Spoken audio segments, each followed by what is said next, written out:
Matthieu chapitre 11, verset 28. Venez à moi, vous tous qui êtes fatigués et chargés, et je vous donnerai du repos. Prenez mon joug sur vous et recevez mes instructions, car je suis doux et humble de cœur, et vous trouverez du repos pour vos âmes, car mon joug est doux et mon fardeau léger.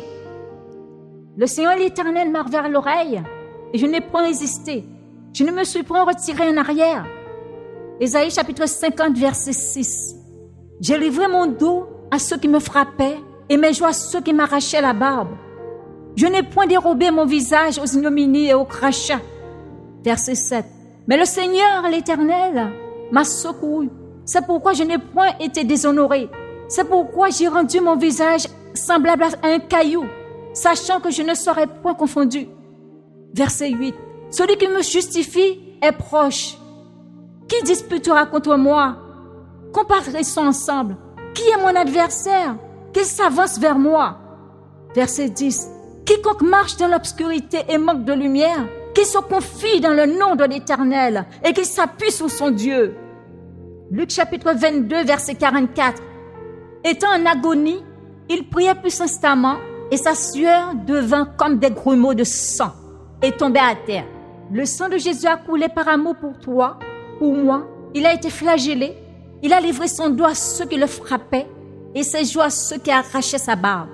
Il n'a pas dérobé son visage aux ignominies et aux crachats. Ils ont percé ses mains et ses pieds.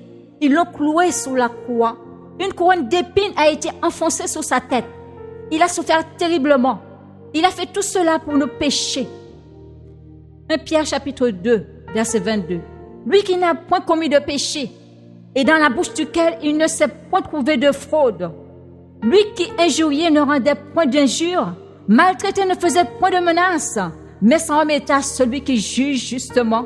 Lui qui a porté lui-même nos péchés en son corps sur le bois, afin qu'en mort au péché, nous vivions pour la justice. Éphésiens chapitre 5, verset 1. Devenez donc les imitateurs de Dieu, comme des enfants bien-aimés, et marchez dans la charité, à l'exemple de Christ qui nous a aimés et qui s'est livré lui-même à Dieu pour nous, comme une offrande et un sacrifice de bonne odeur. 1 Pierre 2, verset 21. Et c'est à cela que vous avez été appelés, parce que Christ aussi a souffert pour vous, vous laissant un exemple, afin que vous suiviez cette race.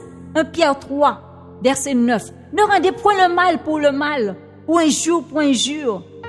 Bénissez au contraire, car c'est à cela que vous avez été appelés, afin d'hériter la bénédiction. Proverbe chapitre 17, verset 13. De celui qui rend le mal pour le bien, le mal ne quittera point la maison. Proverbe 20, verset 22. Ne dis pas, je rendrai le mal. Espère à l'Éternel et il te délivrera. Proverbe chapitre 24, verset 17.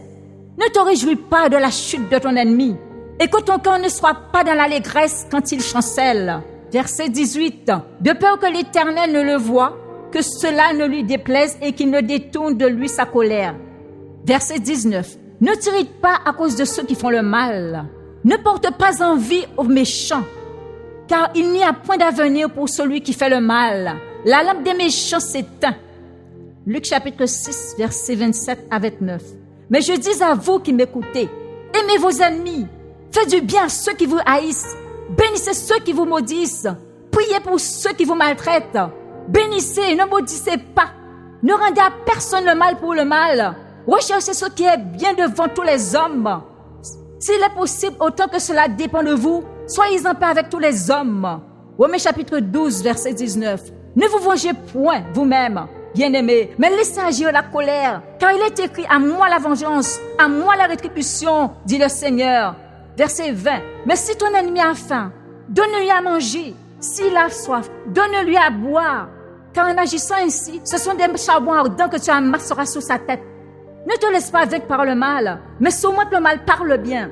Éphésiens chapitre 4, verset 32. Soyez bons les uns envers les autres, compatissant, vous pardonnant réciproquement, comme Dieu vous a pardonné en Christ. 1 Corinthiens chapitre 4, verset 5.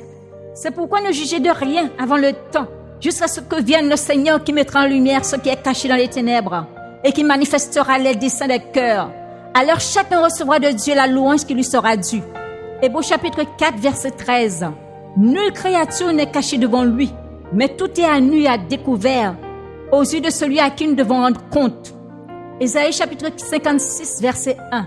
Ainsi parle l'Éternel, observez ce qui est droit et pratiquez ce qui est juste, car mon salut ne tardera pas à venir et ma justice à se manifester. Ésaïe 59, verset 1. Non, la main de l'Éternel n'est pas trop courte pour sauver, ni son oreille trop dure pour entendre. Verset 2. Mais ce sont vos crimes qui mettent une séparation entre vous et votre Dieu. Ce sont vos péchés qui vous cachent sa face et l'empêchent de vous écouter. Jean 4, verset 7. Bien-aimés, aimons-nous les uns les autres, car l'amour est de Dieu. Et quiconque aime est né de Dieu et connaît Dieu. Celui qui n'aime pas n'a pas connu Dieu, car Dieu est amour. Verset 9. L'amour de Dieu a été manifesté envers nous en ce que Dieu a envoyé son Fils unique dans le monde afin que nous vivions par lui. Verset 10. Et cet amour consiste non point en ce que nous avons aimé Dieu, mais en ce qu'il nous a aimés et a envoyé son Fils comme victime propitiatoire pour nos péchés. Verset 11. Bien-aimés, si Dieu nous a ainsi aimés, nous devons aussi nous aimer les uns les autres. Matthieu chapitre 22, verset 35. Et l'un d'eux, docteur de la loi, lui fit cette question pour l'éprouver. Maître, quel est le plus grand commandement de la loi? Jésus lui répondit, tu aimeras le Seigneur ton Dieu de tout ton cœur, de toute ton âme et de toute ta pensée. C'est le premier et le plus grand commandement. Et voici le second qui lui est semblable. Tu aimeras ton prochain comme toi-même. Jean 14, verset 21. Celui qui a mes commandements et qui les garde, c'est celui qui m'aime. Et celui qui m'aime sera aimé de mon Père. Je l'aimerai et je me ferai connaître à lui. Et Jean 3, verset 17. Si quelqu'un possède les biens du monde et que voyant son frère dans le besoin, il lui ferme ses entrailles, comment l'amour de Dieu demeure-t-il en lui? Verset 18. Petits enfants, n'aimons pas en parole et avec la langue, mais en action et vérité. Matthieu 16, verset 26. Et que servirait-il à un homme de gagner tout le monde s'il perdait son âme? Ou que donnerait un homme en échange de son âme? Matthieu 12, verset 35. L'homme bon tire de bonnes choses de son trésor et l'homme méchant tire de mauvaises choses de son mauvais trésor. Jérémie chapitre 23, verset 24. Quelqu'un se tiendra-t-il dans un lieu caché sans que je le voie? Dit l'Éternel. Ne remplis pas moi les cieux et la terre, dit l'Éternel. Ésaïe chapitre 45, verset 21. N'est-ce pas moi l'Éternel? Il n'y a point d'autre Dieu que moi. Je suis le Dieu juste et qui sauve.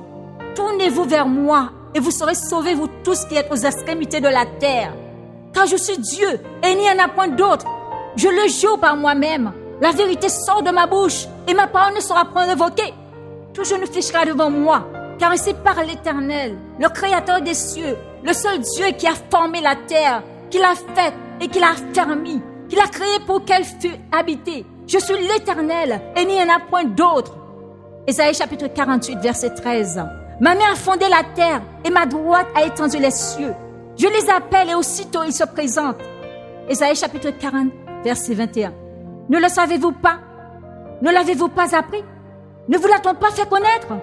Dès le commencement, n'avez-vous jamais réfléchi à la fondation de la terre? C'est lui qui est assis au-dessus du cercle de la terre. Et ceux qui l'habitent sont comme des sauterelles. Il étend les cieux comme une étoffe légère. Il les déploie comme une tente pour en faire sa demeure. Ésaïe chapitre 40, verset 26. Levez vos yeux en haut et regardez. Qui a créé ces choses? Qui fait marcher en ordre leur armée? Il les appelle toutes par leur nom, par son grand pouvoir et par sa force puissante. Il n'en a pas une qui fasse défaut. Ésaïe chapitre 40, verset 28. Ne le sais-tu pas? Ne l'as-tu pas appris? C'est le Dieu d'éternité, l'Éternel, qui a créé des extrémités de la terre. Il ne se fatigue point, il ne se lasse point. On ne peut sonder son intelligence. Il donne de la force à celui qui est fatigué et il augmente la vigueur de celui qui tombe en défaillance. Amen. Matthieu 7, verset 13.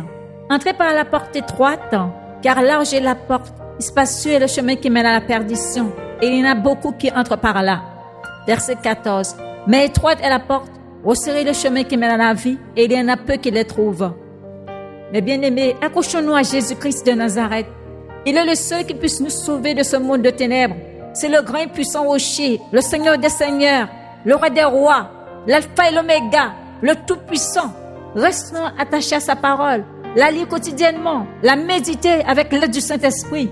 la mettre en pratique. Sa parole, c'est lui-même, puisqu'il est écrit dans Jean 1, verset 1. Au commencement était la parole, et la parole était avec Dieu, et la parole était Dieu. Il est écrit dans Matthieu 7, verset 26. Mais quiconque entend ces paroles que je dis et ne les met pas en pratique sera semblable à un homme insensé qui a bâti sa maison sur le sable. Son sang a coulé pour nos péchés et il a souffert terriblement pour que nous soyons libres en lui. Il a pris nos malédictions afin que nous ayons la bénédiction. Accrochons-nous à Jésus. Il est le seul qui puisse nous sauver de ce monde de ténèbres, notre grand et puissant rocher. Adorez Dieu, le remerciez chaque jour, glorifiez-le, louez-le, servez-le, craignez-le, priez-le sans cesse. Donnez-lui la première place, car il est le chemin, la vérité et la vie. Amen.